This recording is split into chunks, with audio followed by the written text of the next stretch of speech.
I'm Carey Stinson, and my journey through life has been quite an adventure. For over 20 years, I played Barney the Dinosaur on tour and 7 seasons of the hugely popular TV show Barney and Friends. Now my journey is to bring together friends and guests from all over the entertainment world for inspiring and at times amusing behind-the-scenes conversation. I'm Carey Stinson, and this is Purple Roads. Welcome to Purple Roads. This is so cool as we're here on Christmas, and there's no one more appropriate here to have than Charles Hall from Radio City Music Hall Christmas Spectacular. We have Santa Claus. How are you, Charles? Merry Christmas. I'm doing well, thank you. It's so good to see you. Merry Christmas, Happy Hanukkah, Happy Holidays. Absolutely. This is just such a pleasure to have you on the show. I couldn't think of anyone more appropriate to have on. And in this time, as we're still dealing with COVID, someone that's going to bring so much hope and joy in this crazy time. Yeah. Well, that's the spirit of Christmas. That's the spirit of Santa Claus. And although we're not doing it the same way that we used to this year gives us an opportunity to think about the new year and what we're looking forward to. Absolutely. And, give the gift of kindness. That would be the best thing for people to do now. Don't worry about how close you are to other people.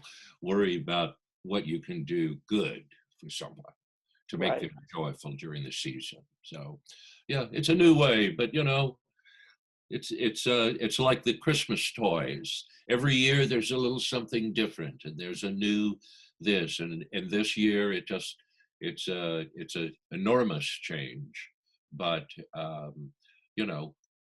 Christmas will continue to be merry and jolly, and it will continue, in some ways even more so, to be more of a heartfelt Christmas of thoughts and memories, and an opportunity for, a lot of people like me who I've spent, I guess, the last 40 years of my life working on Christmas Day. So it's interesting the way the world works and where the universe places you and at what time. So now it's Christmas. Yes, it is. And I want to talk all about it.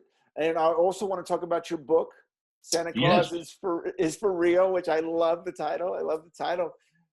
But I want to start kind of at the beginning, because you were in theater for a long time. Yeah. Which kind of built up to Radio City. Well, it's interesting. I'm in Kentucky right now, and this is actually where I started. And I tell people I've spent, the first half of my life trying to get out of Kentucky, and now I'm trying to get back into that. I'm a graduate of the university here.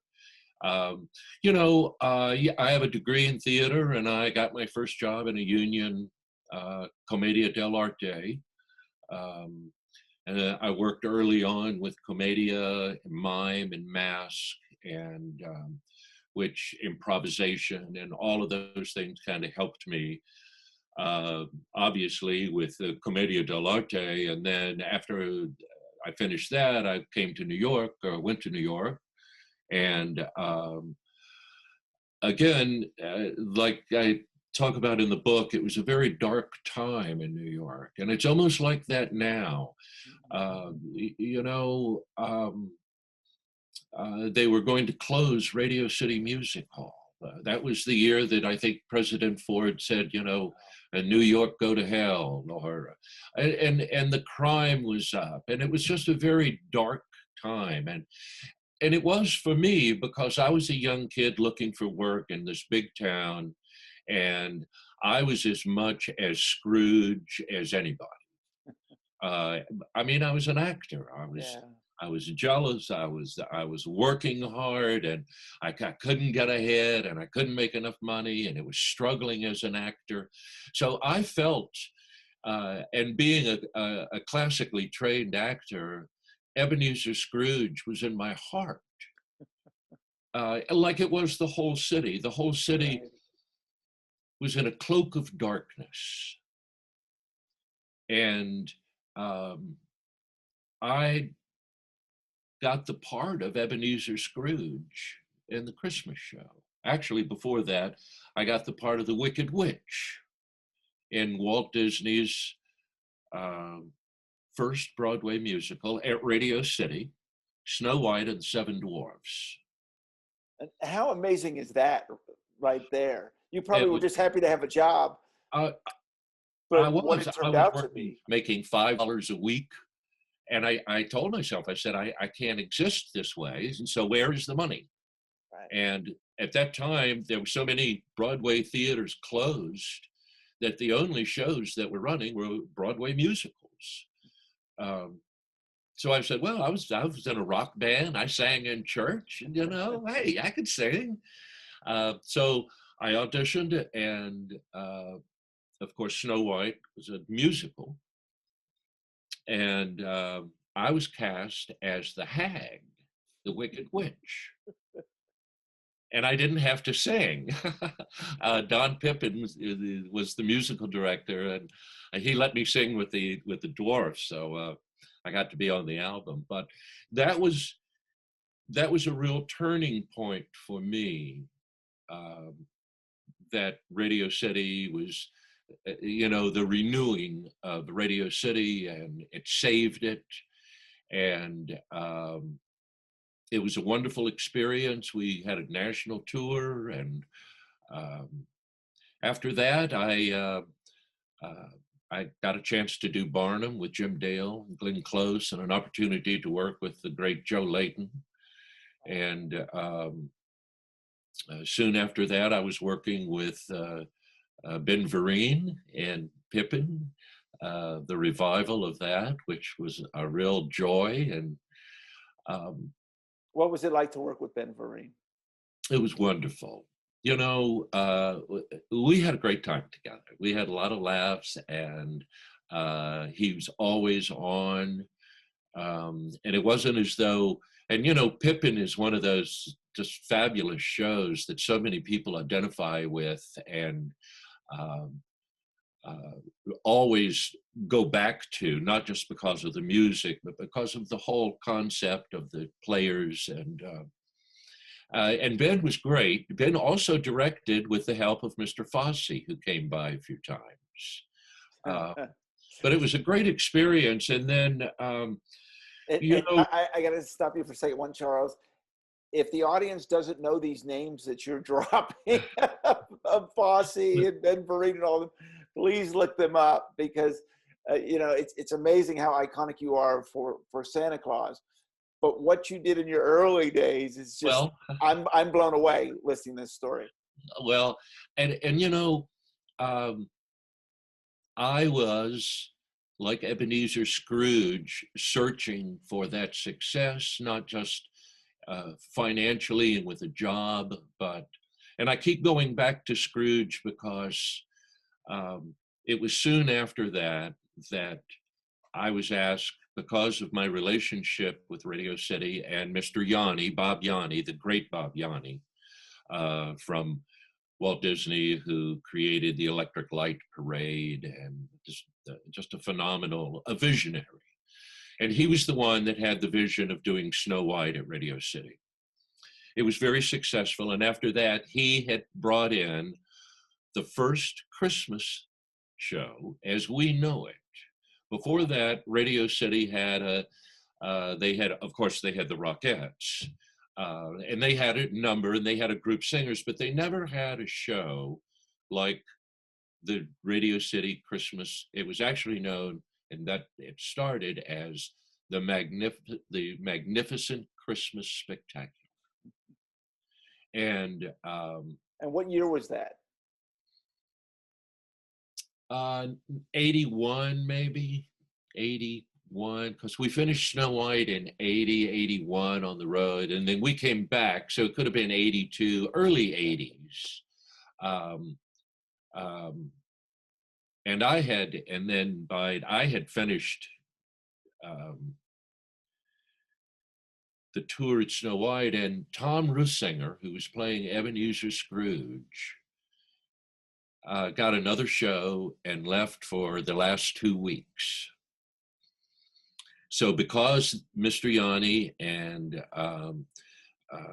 Frank Spencer, Frank Wagner, the director, knew my work from The Wicked Witch, I auditioned for Scrooge, and they brought me in to play Ebenezer Scrooge. And as I had been saying before, Scrooge had been in my heart. I knew Scrooge. I knew how he suffered. And I knew how that lost love and that broken heart, and how that replacement of things. And Scrooge taught me so many wonderful lessons, like being able to fall on my knees in front of 6,000 people and weep. And it's the most cleansing thing an actor can do, if you ever get a chance. But in the book, I talk about, I walk off stage one day and there's a stagehand, and he said, "Wow, Charles, that was really great how you did that. That was some really good acting." And I said, "Eric, I wasn't acting. It was real." And they asked me to do the next year, but that's when I did Barnum and then subsequently Pippin. And then in 1987, an older character man, actor, John, long passed away, stopped me on the street. And he said, "Charles, you should audition for Radio City Music Hall, because they want Scrooge, but they want someone to also play Santa Claus." And it was like, well, I played Scrooge. I mean, who cares about Santa? Right. And I auditioned for Ebenezer Scrooge, and of course I got the role. And then Bob Yanni walked over to me in the large rehearsal studio at Radio City, and he said, "Now I want you to audition for Santa, to be Santa." And I said, "Okay, well, show me the script and give me the sides, and I'll read." And he said, "No." He said, "No, there is no script. There are no sides. I want you to be Santa." And it was at that moment that as a child, I remembered my Uncle Walter. And it's kind of opening of the book that Uncle Walter was a big man. And every Christmas, of course, they would come over Christmas Eve and we would exchange gifts. And I guess it was probably 1956 that they came over and everyone got in, and there was so much excitement that I looked out the window and there was a peck on the window, and there was Santa Claus. And I ran to get my brother, and I came back and I said, Tommy, I saw Santa Claus. And of course he was gone. And then I looked around and there was Santa Claus again. And of course, as a child, I never realized that everyone was there in the house except Uncle Walter. Right. And it was at that moment. And then, of course, later on, Walter would come in. And it was like, "Oh, who cares, man? I saw Santa Claus." Right. And he came into my mind, and I became Santa. And I don't know what I said or what I did. I have no recollection until I finished. And Mr. Yanni came over to me and he said, "Will you come back later today and read with Mrs. Claus's?" I said, "Yeah, I guess." And I left the rehearsal hall, and then I came back, I knocked on the door and I said, "Does this mean that I got the part?" And he said, "Yeah, you got the part." So in 1987, I became Ebenezer Scrooge and Santa. Those Um, are two completely different roles, by the way. oh, the yin and yang of Right. Christmas, and that's kind of where I'm going. That's why I was Scrooge for a long time, and I wore that cloak of darkness that so many people wear now. They wear this cloak of darkness that's their cloak, and my truth is the only truth, and this is how you should be in my cloak of darkness. They gave a show jacket, and they said, "Do you want Scrooge or Santa?" I said, "Well, I want Scrooge. Who cares about Santa?" And the more I started to do Santa, the more I shed my cloak of darkness and wore that armor of light that Santa gives me, and that we all have when we embrace the joy and goodness of Santa. And so the more I would do Santa Claus in the show, the more they would put Santa in charge. So pretty soon, Ebenezer Scrooge and Santa were pretty well balanced. And the more I would do Santa, like on one opening night, I was singing Jingle Bells for, as you know, they'll put a number in for me or for Barney or someone while they change the sets. The curtains close, and I went out and I did my little bit, my little monologue, and then the curtain was supposed to open. Opening night. And I went out and I sang Jingle Bells, and nothing happened. And I sang Jingle Bells again. Nothing happened. I had the audience sing Jingle Bells with me. Nothing happened. We had fun. Right. And it was that time that Santa took over. Totally improvised. I brought some children down. Santa did. I talked to the audience, and we laughed, heartfelt.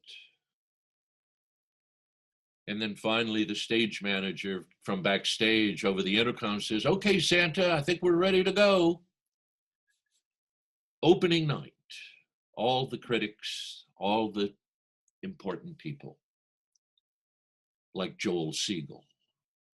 Yeah. And we did the show, and Joel Siegel gave me the best review of my life. And every time I saw him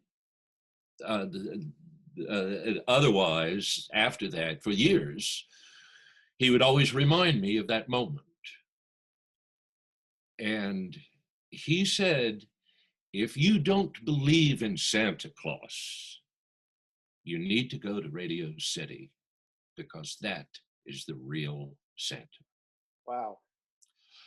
Wow.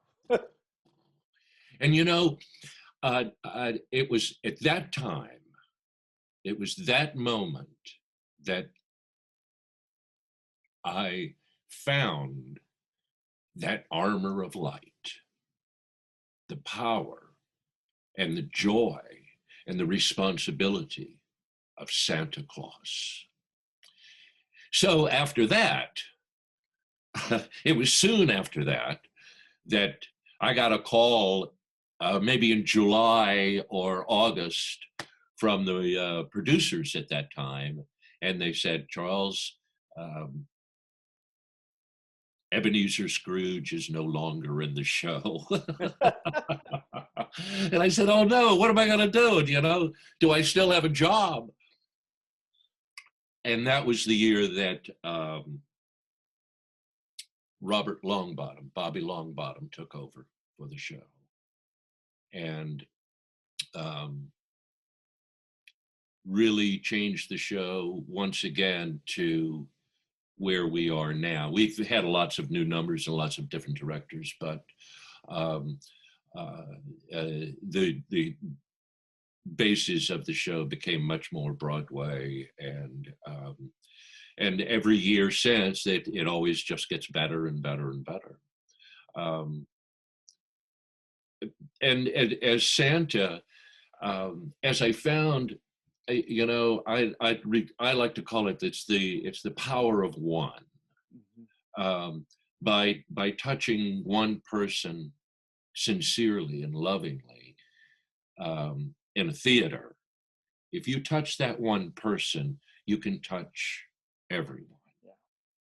And and that's part of the joy, as you know, of performing and creating and being part of a live situation, which is very difficult. And I think, you know, so many people during this time in the holidays are suffering, and none more so than the live entertainment business. Uh, and that includes our restaurant friends and the theater, the stagehands, the actors, directors, costumers, on and on and on, everyone. Because there are no opportunities right now except for creative guys like yourself who are able to find a creating. That's what they're doing with films. I think that's why, you know, people get upset in the movie industry if you're not following the rules, because there's so much money involved. Um, so, you know, in finding that, I think that you can also find it, as I do in the book, which, you know, you find yourself uh, believing and believing in something positive and good, that if that belief is true and pure enough, and you mix it up with a lot of hard work, uh, uh, uh, intelligence, then whatever it is that you believe in, as Santa has us believe, that it will manifest. Right. It's the manifestation of belief. And that's the whole concept of the book, is believing. I believed in myself the same way that you did.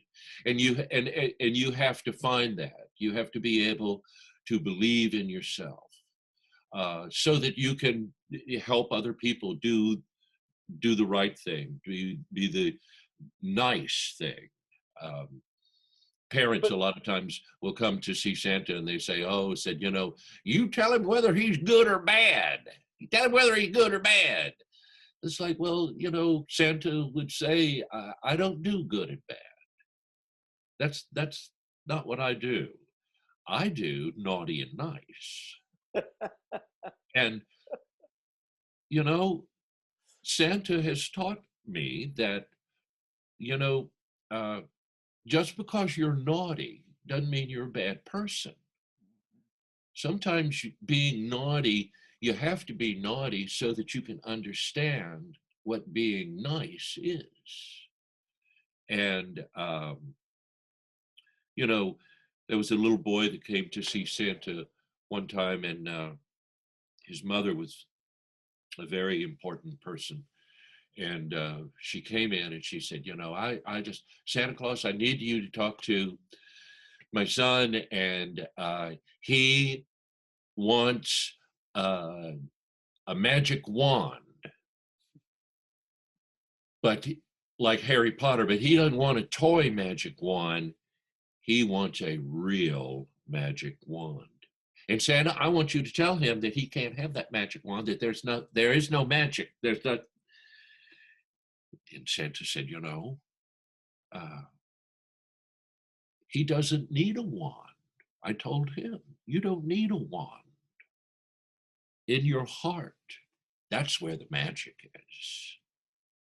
And, and that's true. It is true. And It's, I love all this, Charles, because this is so much what we went through with Barney, that yeah, so many people, thought the message of love and using your exactly. all of that was phony. And I can't tell you over the years how many people have messaged me afterwards and said, "Oh my gosh, now I get it.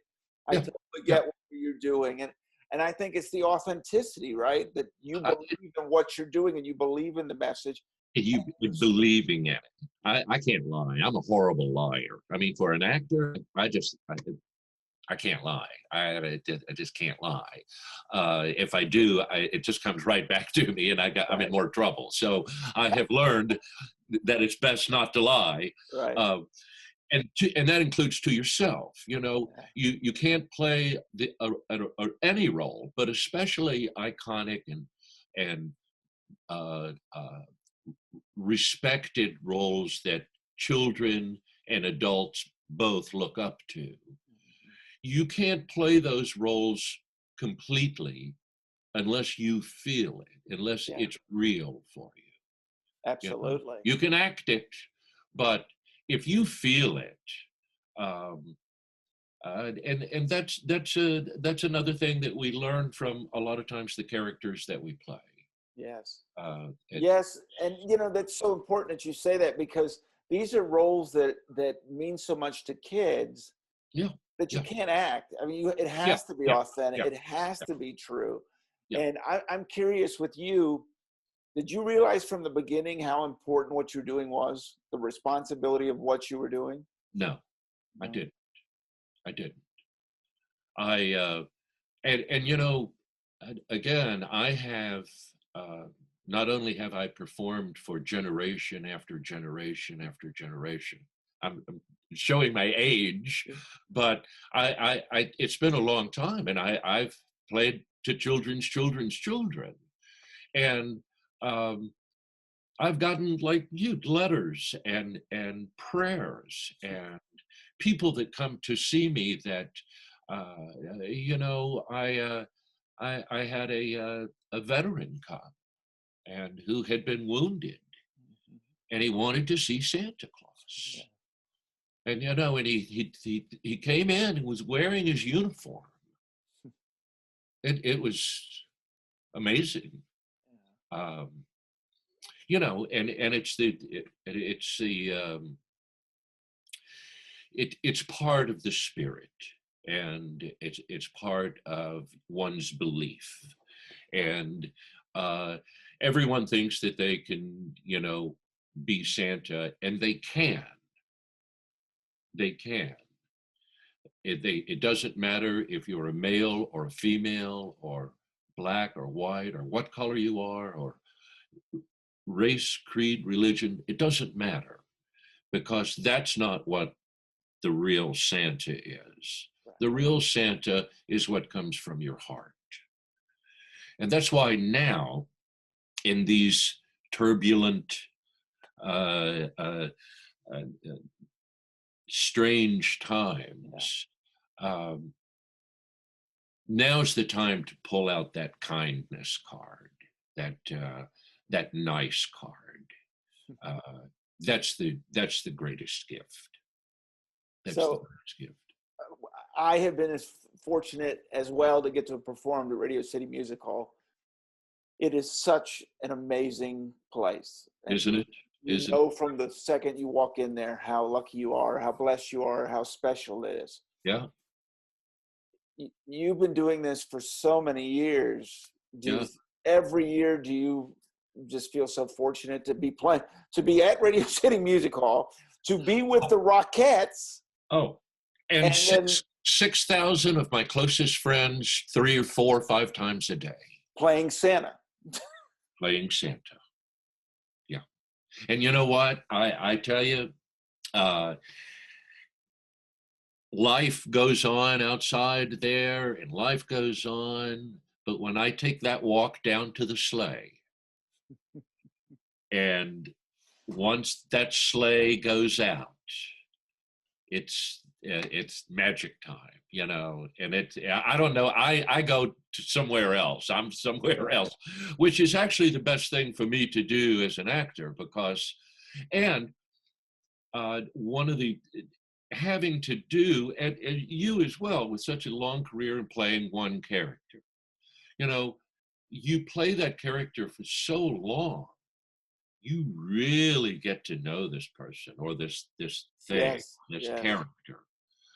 You really get to know uh, the inside and out, whether you discuss it with other people, or whether, because they'll probably think you're half nuts anyway Right. if you're saying, you know, well, but Right. you know what I mean. Yeah, I do. And that's why, again, I would find myself many times in the dressing room as Santa, looking into my mirror and having heartfelt, deep discussions with Santa Claus. I sought his advice. I asked him what to do, as though, and in the book, as though it's the real thing, as though he is the real character, because he is real to me. Well, he And is real to me as well. exactly. And I get so excited, and we've got teenagers here that, you know, as soon as we've gotten into this month, they want to watch the movies. They want, Yeah, it just makes you happy, and it brings and that's everyone what it should together be. That's what it should be. Makes you happy, to be joyful, you know. in such a pure way. I think that's the thing Yeah, that's so beautiful about it. yeah, yeah, You know, they still, I thought, was so amazing that Macy's Day, the parade, and yeah, everyone can't wait for Santa. yeah. It just doesn't change. It's so Right. amazing. I can imagine the anticipation that everyone has when Santa is going to hit that stage at Radio City. Yeah, yeah. It's pretty awesome. And you know, again, to think, as you were saying, when you just to be walk into Radio City Music Hall and you see the art and the beauty and the restoration that has been done by Madison Square Garden is just completely mind blowing. And to think that back in 1979, when I was the Wicked Witch, they wanted to tear it down. The Rockettes were on the street It's hard to asking believe. people to sign a petition to keep it open. It is hard to believe. Yeah. They were going to put a hotel up. They were going to keep the lobby and put a hotel up. So I feel like that not only that I'm part of that Radio City history, whether I want to be or not. You are, and such an amazing part of that. And talking about it, it's such a great transition here. I want to talk about what it's like to work with the Rockettes, because they are so amazing and professional and all these things. I want to hear what it's like. Well, you know what? They are all of those things you said, plus about 100. What I found, and you know, over the years, it's always been a lot of changes. But the ladies are, first of all, they're extremely professional. They work harder than anyone. I couldn't. I've had to do kicks with them, and I've actually hurt myself trying to do kicks with them. I learned that a long time ago. But I've also found that when we do publicity and when we're doing things together, they're smart, but they're really funny. They can, their sense of humor and their wit, uh, and I miss them. I miss all my Christmas family this year. I really do. I thought that they did a great job with Christmas and the lighting of the tree and the Thanksgiving Day parade, and I'm sure they're, well, I know they're still dancing. They're doing lessons online, and they're great to work with. Very professional, And with that type of show, there's no room for playing around. Right. And it's that way really on all the shows these days because of technology. It's so technology driven that there's not a whole lot of leeway, that you really have to stay on, and especially with the magnificent stage over there with 3 floating elevators and Right. band cars, and Right. as you know, it Yeah. can be It's very amazing. dangerous. Yeah. Yeah, well, it's like a whole city. Yeah, and they'll be back bigger and better than ever too after Well, this year. Get and I'm through glad this you year. said that. Just wait till you're back. Everyone is going to be so excited to be out again. I think we're going to have such a new appreciation I think so too. for being together. Yeah, yeah, and that I think whether we think about it or not, we miss the interaction of people with people and other people. I mean, this is great, but uh, to feel the people that doing 4 shows a day, people say, do you get tired of it, and or how do you keep doing it? And it's like every show is new. It's a new audience. They have not seen the show.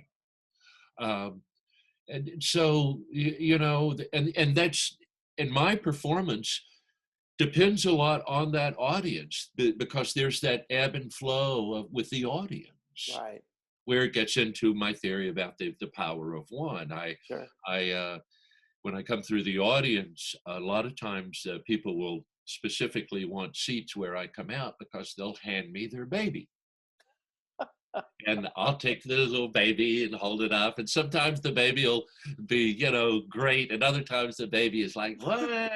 Right. And it doesn't really matter, because in that moment, the love that I have for the child and being there is spread through. I mean, it's felt through that. And again, it gets back to being heartfelt and believing in what you do. Well, and you understand what I learned for all those years. Yeah. Barney can't be sick. Barney can't be tired. Barney can't be mad. Barney can't. No.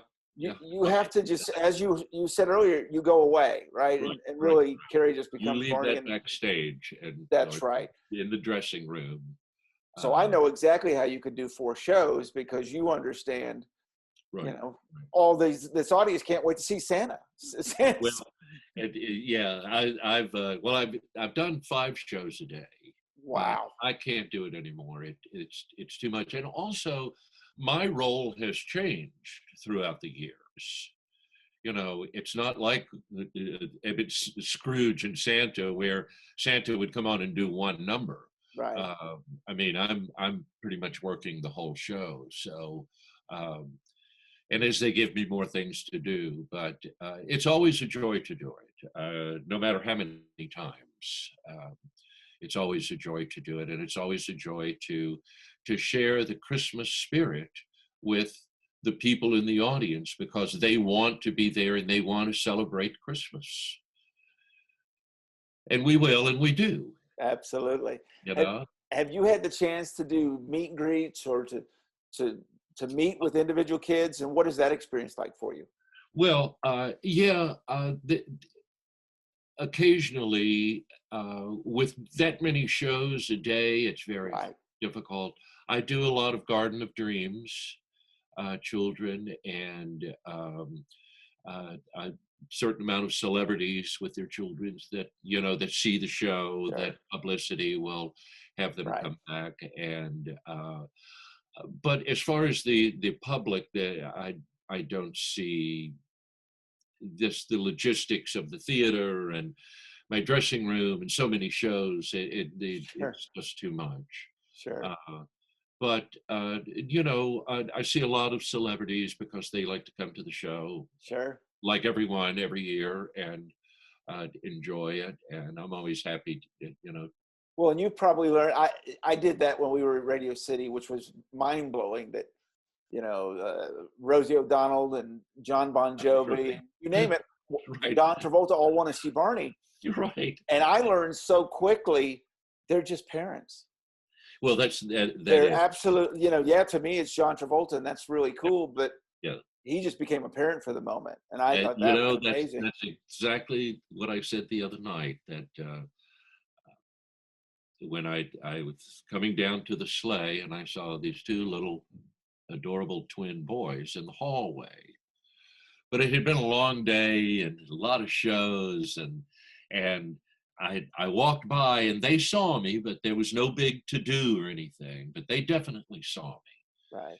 And I passed them by and went to the sleigh.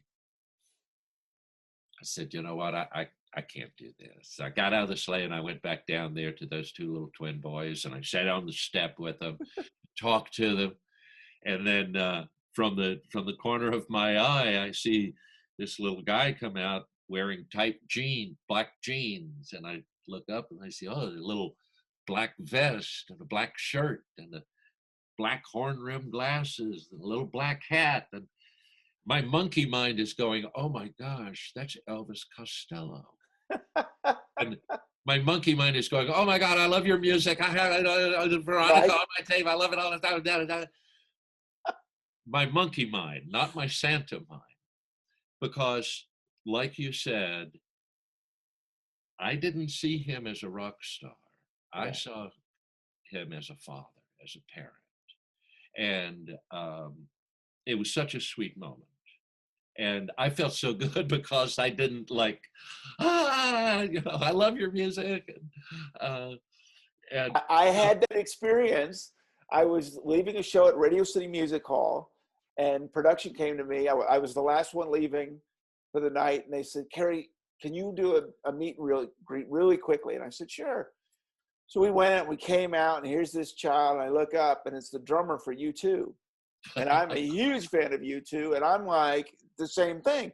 Yeah, right. But he's smiling about his child getting to meet his hero, and it just puts it all in perspective. And I'm with you. I was calm too, so I was very proud of myself. But yes, you have those moments, but you realize that they're just parents.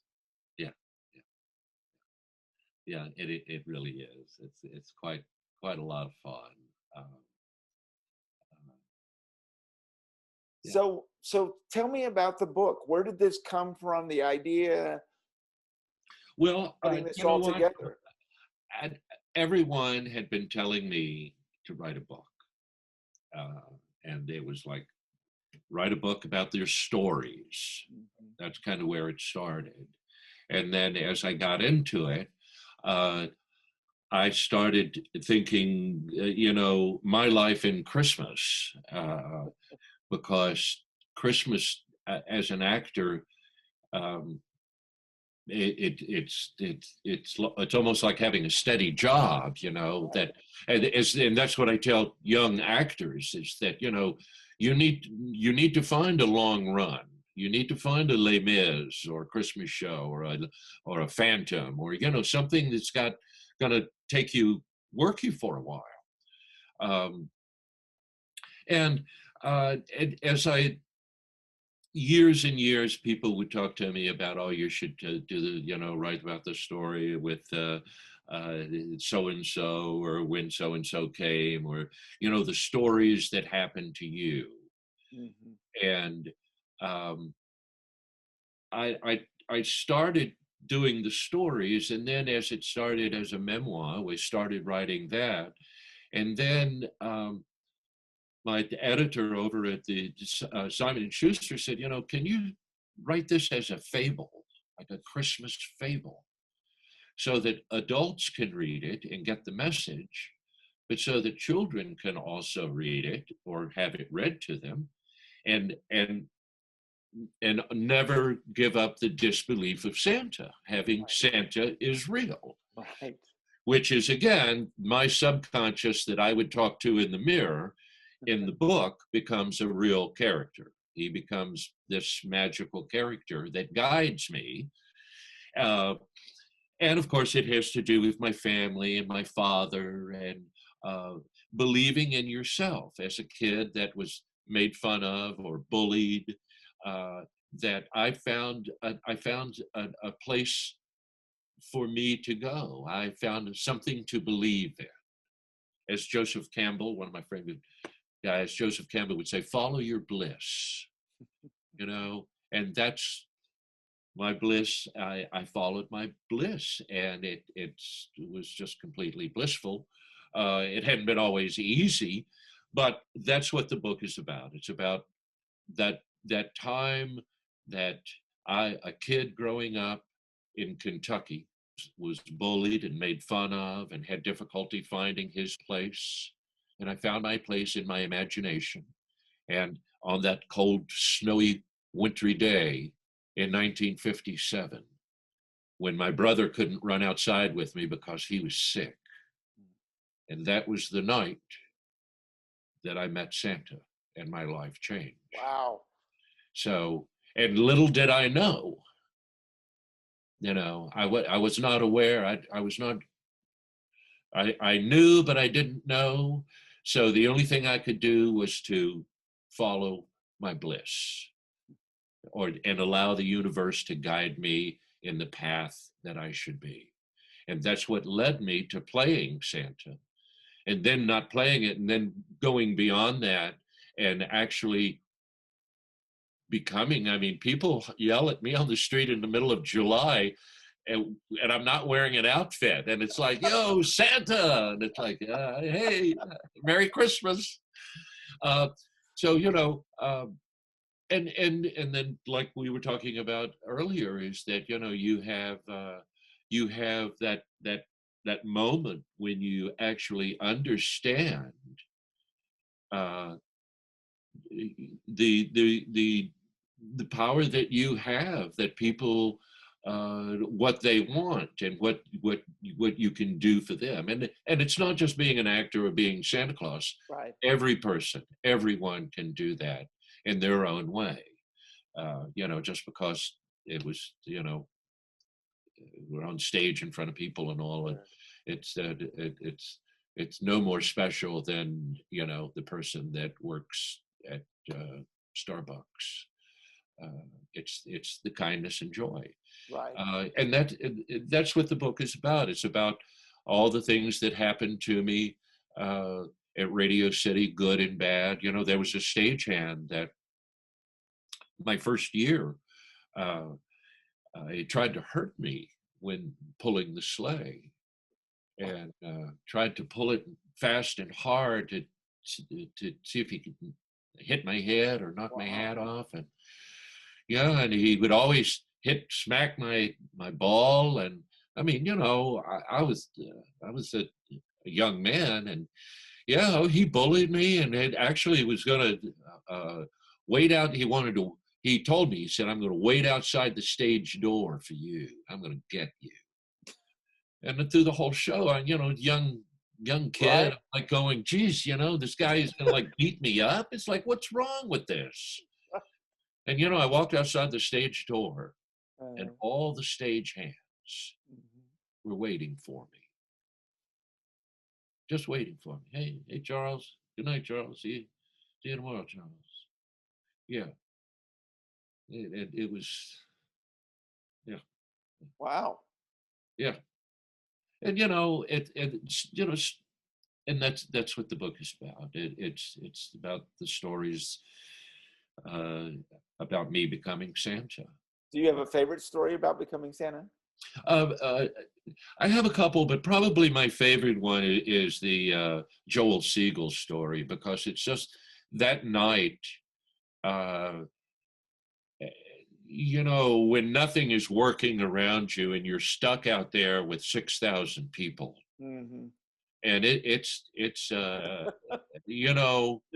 whether they say actors die many deaths, Right. and that could have been one, but it wasn't. And it's because something magical happened to me in that moment. That's when I realized I am Santa Claus, dude. Yeah. I really am. I believe now. Now when I have that jacket, I don't want Scrooge on it. No, I want Santa. I'm proud to be Santa. I've learned a lot from Santa. People have asked me in interviews, they say, does Santa ever have a bad day? And I said, no, Charles has bad days, Right. but Santa doesn't. And again, Santa is always there, as he is for you and anyone else who believes, to pull me up by my bootstraps and get me going in the right direction. You know, be nice. You know when you're nice and you know when you're naughty. Right. Okay? Right. I do. Right. I do. And I have to watch it because, you know, I like to be funny, and sometimes funny is dangerous business. Yeah. You know, it's like electricity. You can hurt people. You can cause harm to them. And Santa doesn't want that. Santa wants you to be nice and joyful. You know, Santa wants you to be nice to your little brother or your big sister or your mom and dad. You know, that it's all part of it. And again, if you want to get deeper than that, then you can bring in the whole religious aspect. Sure. And children know that as well.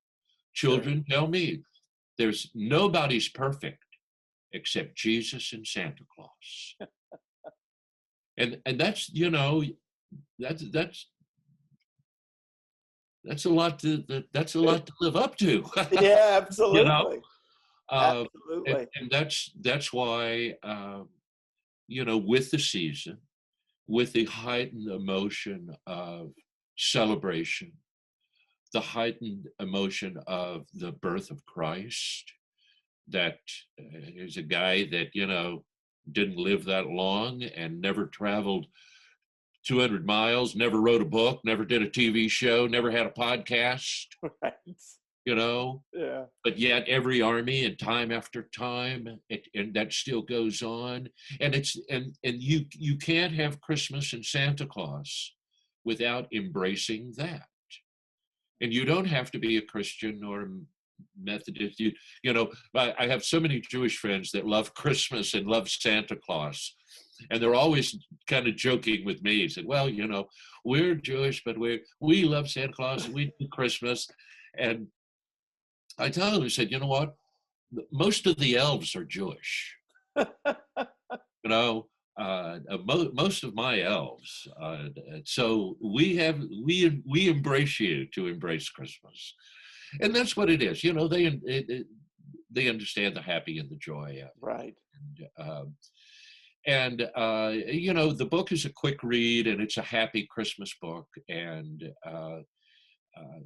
people seem to like it, and we have an option on it with MGM Film Studios. Oh, wow. So we're fingers crossed with that, and hoping that you know, Christmas will be bigger and brighter and more joyful in the years to come. You know, every year, every time I got to play the role of Barney in front of kids, and I got to do the I Love You song, it was the most special. You know, I knew what was coming.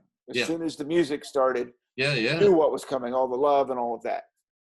Is there a moment for you as Santa in the show that you know something magical is getting ready to happen?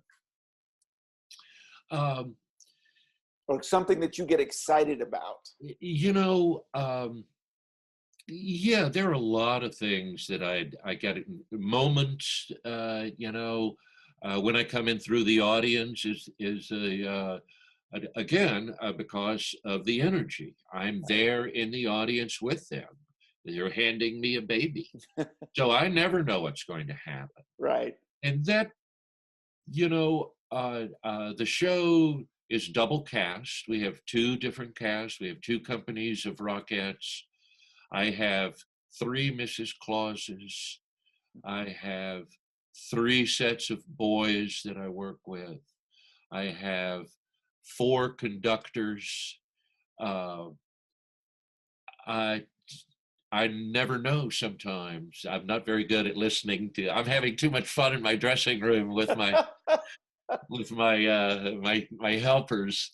And you know, it's in that moment, it's in the magic moments where I don't know. And if I expect the magic, a lot of times it won't be there. But it might be somewhere else. Right. So I never know and sometimes working with children, with the two boys in the show, the older brother and who's in charge of the little brother, and they're looking for a gift, and they have the conflict. One believes and one doesn't, and sometimes just in the moment something is different or something happens, and it just becomes magical. A lot of the moments in the show that I find magical are because uh, I'm working with the audience. I'm reminding them to, intertwined in my Christmas story, I'm reminding them to turn their cell phones off. Right. Little fun jokes that I can do with the audience that's not, you know, on the whole stage with a lot of gear and a lot of technology. But I would have to say that every show is magical. There are just some moments that are more magical than others, and you just don't know where they're going to be. And again, a lot of it depends on the audience. That say, yeah, I can go on stage and now I'm doing my monologue and I got some guy yelling at me or talking, where's Santa Claus? Right. Bring me a present. I don't know what it is. Yeah. And I'll react to them. I'll acknowledge them. And that's where the magic happens, is that, when something happens that you can play with. But throughout the show, there always, even with doing it over and over again, is sometimes I'll watch the Rockettes from the wing. Not sometimes, all the time. I'll watch the Rockettes from the wing doing one of these numbers that they do, 4 times a day, and that I watch, 4 times a day from the wing, and I'll see them. And not only do I see their dancing, but I see their eyes and their faces and their energy. And it's magic all over again. And it's like, geez, I've been watching this. I've watched it 24 times already this week. Right. And all of a sudden, they're doing the same thing, but something's magic about it. Something's happening there. And that happens all the time during the show. It drives the show. And then with the changing of ensemble and dancers, and so it's one big magical moment.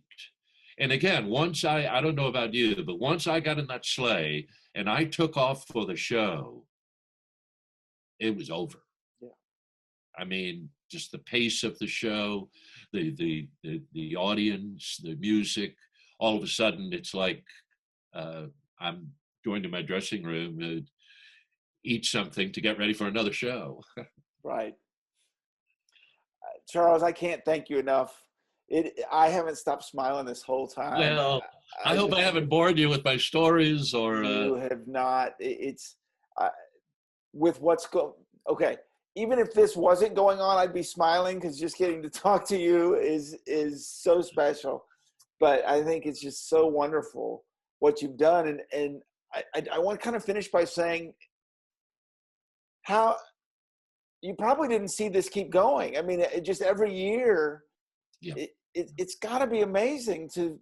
It is. Right. This has been over 30 years now. Is that correct? Yeah, this would have been 34 years. Wow. And and that's why the first title of that, my working title on the book, was My Life in Christmas. Because when I was studying acting, and I'm sure a lot of the young actors out there are familiar, well, they should be familiar with Stanislavski, Konstantin Stanislavski, the father of method acting. And he wrote a very famous book called My Life in Art. And every theater student that I know, including myself and my friend Ken, professor, when we were students, you had to read this book.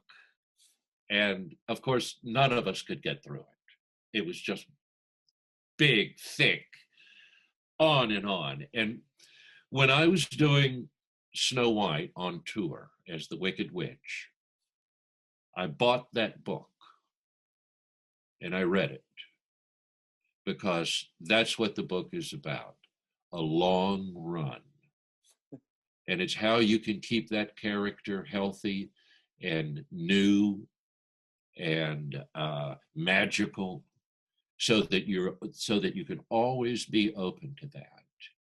And after reading that book, it helped me to work and try to do my best work at every show, no matter how many shows. I'm always nervous when I go. I've always, it's like, wow, I hope I can do this. And then the sleigh goes, and I'm hiding behind the big man in a red suit. But it is quite amazing, and I'm very fortunate and blessed. Again, I have, people that still get in touch with me from Snow White. Oh, wow. An audience member. He's actually a filmmaker now and had done a documentary on Bob Yanni. He came from Philadelphia with his father, who was a policeman who had free tickets. And he came, and after seeing Snow White and the Seven Dwarfs and the Wicked Witch, it changed his life. Wow. And I know this because he's now a friend of mine. We've been in touch, and I did the documentary with him. He's told me, it's like, you changed my life by watching you and seeing what you can do. It's the same way another, and then I won't drop any more names, but I won't say his name, but he's going to be a movie star, and Anthony, I'll tell you that. His name is Anthony, Tony. And when Tony was one of the singers at Radio City at the Christmas show, he would come to my dressing room. He's is a Puerto Rican fellow. And he would come talk to me from the Bronx. And he told me, he said, Charles, I saw you when I was a little kid in school, because, the schools would get the balcony seats. And, right.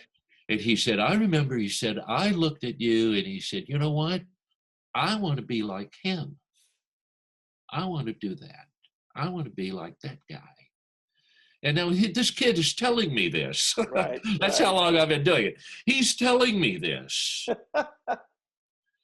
So that same day, right before the show, we're in the back together. And I told him, I said, Anthony, there's all those little Spanish boys out there in the audience tonight. They're watching you. And they're saying, you know what? I want to be like that guy. It's amazing how it all comes full circle. It does. And now Anthony's a big movie star. I love it. Well, I know we all can't wait for you to get back to work. You know what? It'll be there in the blink of the eye. It will. It'll be there. That's why prepare now. Prepare for the future. Absolutely. And I just cannot thank you enough for being here with us. Thank you. Merry Christmas. I know a lot of people are like me, going to be alone at Christmas, and it's okay. Take that time to meditate, count your blessings. Absolutely. And know that Santa Claus is here with us. And you know what? Santa will find you no matter where you are. I've got a lot of helpers. I'm very fortunate. I have a lot of helpers. You can never have too many helpers. Well, thank you so much, Charles. Thank you, Carey. It's great. Merry Christmas, and Merry Christmas to everyone. Thanks for giving me the time. And it's a great stocking stuffer. Absolutely. Absolutely. I can tell you now, I'm going to go out and get it. Good. Merry Christmas. Merry God bless. Christmas. Thank you all for watching Purple Roads. Have a Merry Christmas. Remember to keep your eyes, ears, and your heart open, and you'll find your purple road. We'll see you next week.